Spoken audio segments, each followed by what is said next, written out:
Les amis, aujourd'hui je vais démasquer un autre zigoto.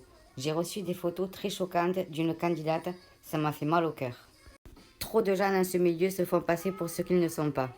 Je vais en faire mon combat. Vous êtes prêts pour la story? Salam la team, j'espère que vous allez bien, que vous passez une bonne journée. Salam. Je vous fais un topo de la story d'aujourd'hui.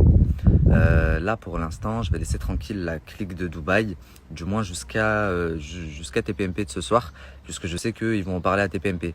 Il me semble même qu'il y aura l'avocat de la victime sur place.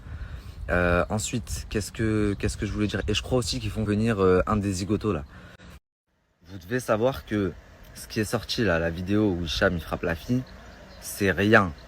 Il y a de vraies dingueries qui sont susceptibles de... Enfin, c'est rien, non, c'est très grave, mais c'est rien par rapport à ce qui est susceptible de sortir là très... Donc là, maintenant, on va parler d'un sujet très grave. Je vais dénoncer, je vais démasquer une autre personne parce que j'ai reçu des photos de Mélanite choquantes. Mais quand je vous dis choquantes, et j'ai également reçu des conversations. Mais pour que vous compreniez bien, je vais vous mettre un extrait. Écoutez bien ce qui va se passer dans l'extrait, ce qui se dit dans l'extrait. Et ensuite, je reviens vers vous. Elle peut rien dire du tout, c'est en mode genre quand elle a dit qu'elle avait des vidéos, la frapper et tout. Ça, c'est du gros mytho. Elle a rien du tout. Mais moi, j'ai des vrais dossiers sur elle. Elle peut pas bouger une oreille avec moi. Parce que moi, j'ai des dossiers, tu sais, qui peuvent l'enfermer pendant 15 ans en prison. Moi, je sais qu'elle a brûlé le visage d'une meuf pour de l'argent. Elle a mis de l'acide sur le visage d'une meuf. Elle avait même travaillé pour un mec dans une maison close et elle envoyait des meufs se faire violer. Frère, je sais, c'est le diable, cette meuf. Je suis au courant de tout ce qu'elle a fait. Elle a escroqué des gens à plus de 600 000 euros. Elle faisait des signatures sur des gens, genre elle les faisait passer pour morts parce qu'elle est notaire. Elle les faisait passer pour morts, elle signait, elle prenait de l'argent. T'inquiète même pas que moi j'ai son passé. Elle peut inventer tout ce qu'elle veut. Il m'a frappé, nanana. Moi, je sors le quart de son passé. La vie de ma mère qui a fait de la prison maintenant. Elle a un compte caché en Israël. Elle a 400 000 euros. Elle a 380 000 euros cachés sur son compte en Israël. Et c'est que des escroqueries qu'elle a fait. Vas-y, parle maintenant. Qu'elle vienne parler. La vie de ma mère, je l'enterre. Je connais son compte, je connais sa banquière. La banquière, elle est en France. Elle s'appelle, je sais pas, je sais plus comment elle s'appelle, mais je peux te la retrouver. T'inquiète même pas. Elle veut parler? Ah, mais elle veut parler. Bon, je vous ai mis juste un petit extrait parce que la conversation dure 6 minutes. Mais grosso modo, Romain, il dit à Aneya, moi, Mélanite, elle peut rien contre moi. En gros, Aneya lui dit, ouais, mais tu sais, elle peut te mettre des bâtons dans les roues parce qu'elle peut envoyer des vidéos ou des photos de toi en train de la frapper. Et Romain dit non, elle peut rien contre moi parce que moi je la tiens. Si je veux, je la mets en prison. J'ai tout son passé. Elle a déclaré quelqu'un mort pour toucher de l'argent. Elle a été proxénète. Elle a brûlé quelqu'un à de l'acide. Ça a été le bras droit de Daesh. Non, non, je rigole, mais enfin bref, il a eu des accusations en fait hallucinantes. Bien sûr, avant de sortir la conversation dans mon émission, vous vous doutez bien qu'avec mon équipe, pendant 2 semaines, on s'est employé à essayer de vérifier ces informations, à ce que Romain disait et tout, même s'il y a des trucs qui sont insensés, on a même pas cherché, mais sur certaines choses, on a essayé. Bon, par exemple, quand il dit un notaire, elle a déclaré quelqu'un mort. Déjà, Mélanie, elle était assistant notaire, je crois. Mais je crois pas que c'est en son pouvoir, c'est pas possible. Quand il dit oui, elle a brûlé quelqu'un à de l'acide, je me dis bon, ça fait longtemps que c'est un personnage public, elle est quand même très connue en France. Cette fille, elle a jamais parlé. Enfin, il y a plein de trucs qui vont pas dans son discours. Mais du coup, je me suis posé la question, pourquoi est-ce qu'il colporte de telles choses au sujet de son ex, sachant que, donc là, la conversation, elle date d'il y a à peu près 2 semaines, sachant que il y a quelques jours, il a fait une interview avec Gossip Room où il dit qu'il aimera toute sa vie Mélanite, etc. Et il a fait une vidéo YouTube où dessus il explique sa rupture. Pardon, je disais, il a fait une vidéo YouTube où il explique sa rupture. Enfin, il dit qu'il a vécu une belle histoire, etc., etc. Une rupture très classe. Donc pourquoi après aller dire des trucs comme ça, tu vois, à des gens qui n'aiment pas forcément. C'est plus cette question qui m'a taraudé. Je me suis dit, attends, il y a un truc derrière. J'ai essayé de comprendre. Et truc inespéré, là quand j'ai commencé à parler de l'histoire de Hicham et tout qui frappe les femmes, j'ai une de mes sources policières qui me contacte et qui me dit bah, tu sais quoi, j'ai une dinguerie, et qui m'envoie des photos, des conversations hallucinantes. Et du coup je comprends un peu mieux pourquoi Romain cherche à diaboliser Mélanite.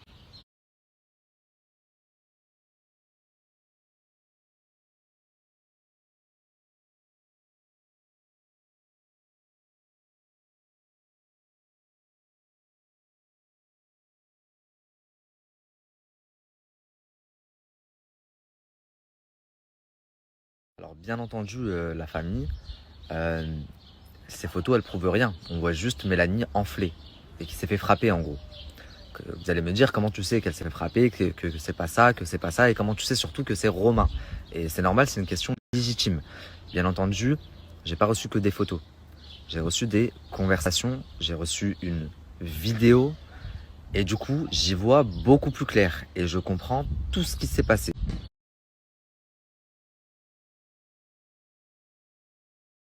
La famille, je vous mettrai d'autres conversations et la vidéo peut-être tout à l'heure. Mais du coup, quand j'ai reçu tout ça, j'ai commencé à me renseigner, à faire mon enquête. Et j'ai interrogé des personnes qui ont été en tournage avec eux. Et l'une d'entre elles m'a dit en effet que sur la villa, Romain avait été violent avec Mélanie, qu'il avait frappé. Et que c'est pour ça que Sarah Frézou était désagréable et méchant avec lui, etc. etc. Et que du coup, à l'écran, les gens voient Sarah s'en prendre à lui, mais ils comprennent pas pourquoi. C'est parce qu'en off, Romain avait frappé Mélanite. Donc ça, déjà, c'est de un. Ensuite, je suis tombé sur une vidéo et je me dis, putain, c'était juste sous nos yeux. Alors, tu sais, il faut que tu sois collé à moi. Je peux leur raconter ton mail ou c'est pas moi? Bien sûr, mais c'est de fabrication. Ah, ok, d'accord. Ça, c'est les liftings. Vous voyez, quand tu fais trop de lifting. Je suis pas lifté, espèce de malade. J'ai pas 40 ans. Ah, pardon. Tu m'as même pas demandé si ça servait à quoi, ça? Ah, tu rigoles, là, hein? Donc les amis, dans la capture que je vous mets, elle lui dit je vais dire à ton père ce que tu m'as fait, tu m'as frappé, tu m'as trompé, etc. etc. Les photos que j'ai reçues, la vidéo que je vous ai pas encore postée, les conversations, je vous en ai posté une, mais j'en ai d'autres. Les témoignages des personnes en tournage qui me disent en effet il a été violent avec elle, c'est pour ça que certains candidats sont exécrables avec lui. La vidéo YouTube, enfin tous ces éléments font que je me dis en effet il y a quelque chose et je me dis faudrait peut-être que j'appelle Mélanie. Là j'ai assez d'éléments en ma possession, donc je me décide à appeler Mélanie. Bon, du coup j'appelle Mélanite, je lui demande pourquoi ça s'est fini avec Romain. Elle est un petit peu vague, etc. Et puis je lui demande clairement, dis-moi, il t'a déjà levé la main dessus? Et elle bégaye un petit peu et elle me dit non, pourquoi tu dis ça et tout. Je lui dis bah attends, et je lui envoie une des photos que j'ai. Et là je sens sa voix, elle se met à trembler, elle s'effondre. Et même si elle me dit non, je comprends qu'il y a vraiment quelque chose. Elle a même raccroché. J'ai vu qu'hier elle avait mis une publication aussi quand elle a vu la vidéo de Hicham et des autres. Elle a dit mais c'est quoi ça? C'est une mode de frapper les femmes. Donc je pense que c'était aussi un pic pour Romain. Et j'aimerais beaucoup que Mélanite tu t'exprimes. Ah oui, et ce qui me fait dire aussi que j'ai visé dans le 1000, elle m'a envoyé un message par la suite pour me dire s'il te plaît Nabil, n'en parle pas. Je lui dis écoute, c'est pas possible, c'est trop grave pour que je le garde pour moi. Donc voilà, j'espère qu'elle m'en voudra pas, ou pas longtemps en tout cas. Et surtout qu'elle prendra la parole. Et voilà, en tout cas de ce que je sais, elle a déjà porté plainte et c'est très bien.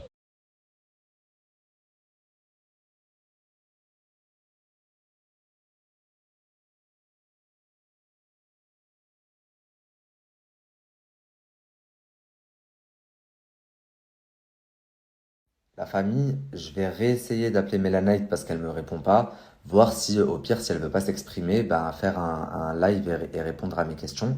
En attendant, si vous savez pas quoi faire, je vous conseille d'aller voir mon émission, l'émission qui est sortie hier de la bande Anablifix. Elle était incroyable. Je pense qu'elle va beaucoup vous plaire. Donc très rapidement, je vous explique. En première partie, j'ai reçu Ruby Nicara et Hamza, un grand TikToker que vous connaissez sûrement. Il est venu nous raconter l'agression qu'a subi Ruby et qui aurait pu virer au drame du coup. Vous me direz ce que vous en avez pensé, mais pour ma part, ça m'a fait bizarre de voir Ruby dans un autre contexte que celui qu'on a l'habitude de la voir habituellement, quoi. Et franchement, j'ai été très agréablement surpris. Donc vous me direz ce que vous en avez pensé. En deuxième partie, justement, c'est la partie de Barwekos et on balance 6 minutes de Joe entre Romain et Aneya. Donc c'est une partie que je vous ai mis tout à l'heure. Puis 6 minutes d'audio entre Aneya et Mélanite. Et on débat autour de ça. En troisième partie, j'ai ouvert le sujet Miss Esthétique parce que ça a été traité par plusieurs personnes, mais je trouve que ça n'a pas été bien traité et bien exploité. Donc j'ai fait venir la gagnante, une finaliste, une amie de l'organisateur, l'ancienne assistante de l'organisateur, une membre du jury, et on a essayé de traiter le sujet au mieux parce qu'il y a eu beaucoup de polémiques autour de ce jeu concours un peu, comment dire, ouais, farfelu, ouais, plus que farfelu même. Et du coup, pour finir l'émission, j'ai fait venir Yousra, l'ex-compagne du rappeur Moha Lasquale, qui est venue nous raconter son histoire. Elle nous a fait beaucoup, beaucoup, beaucoup de peine au plateau, tous autour de la table. Et j'ai également fait venir Gigi, qui est la présidente d'une association justement pour les femmes qui sont les femmes et les hommes qui sont battus.